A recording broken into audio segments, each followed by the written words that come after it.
Hello, my friends, and welcome to Letters from Paradise number 22. In his book, The Shack, author Paul Young depicts for his readers an astounding community. Between its members, there is both light-hearted fun as well as deeply committed affection. It's a community full of startling creativity and shared purpose. As we read, we are at first taken aback at the roars of laughter that emanate from this community.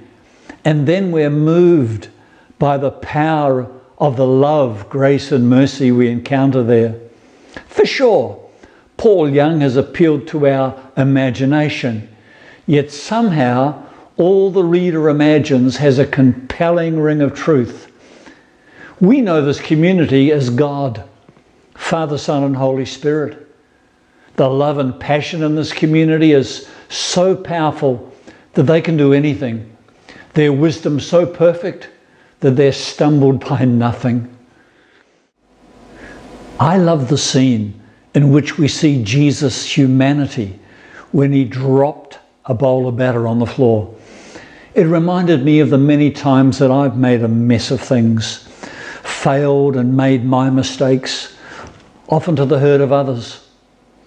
Inside the shack, the love and laughter that flowed as they all helped clean up the mess told me that complete forgiveness and acceptance saturated their fellowship, their relationship.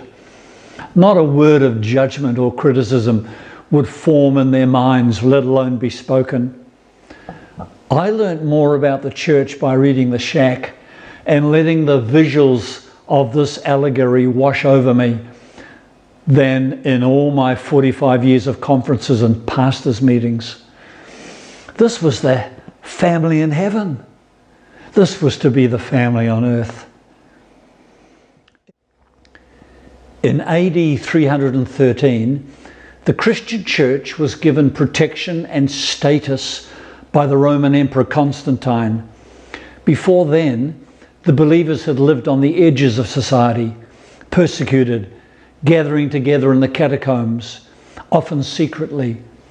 Their lives and values were lived as Jesus had lived, sharing their resources generously and impartially, loving their enemies, excluding no one, forgiving and accepting, untouched by empire and unimpressed by power and position. The church looked like the Beatitudes from Jesus' Sermon on the Mount. After Christianity had become the official religion of the Roman Empire, the church gradually accepted the trappings of position and power. They began defending the Roman war machine and the hierarchy that came with money and social status. Morality became almost entirely focused on sexuality. Now on the inside of a wealthy society, they could hardly speak out against greed, gluttony, and lust for military superiority. They were given basilicas in the centre of cities and towns for their worship, and their focus drastically changed.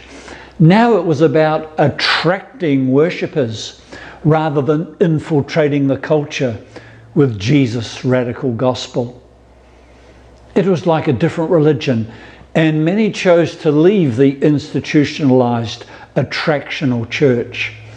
They formed communities in the deserts where they could live the radiant new covenant lives they had once known. In church history, these are known as the desert fathers and mothers. 16 to 17 centuries later, and much of the church is still functioning with an attractional mindset. However, there's no longer an empire giving the church position, property, and prominence. So at huge expense, pressure upon leaders, and tiring drivenness for congregations, Christendom strives to have its structures, its performances, and contemporary trappings attracting the lost, despite the fact that even with all this effort, it is shrinking in every country in the Western world.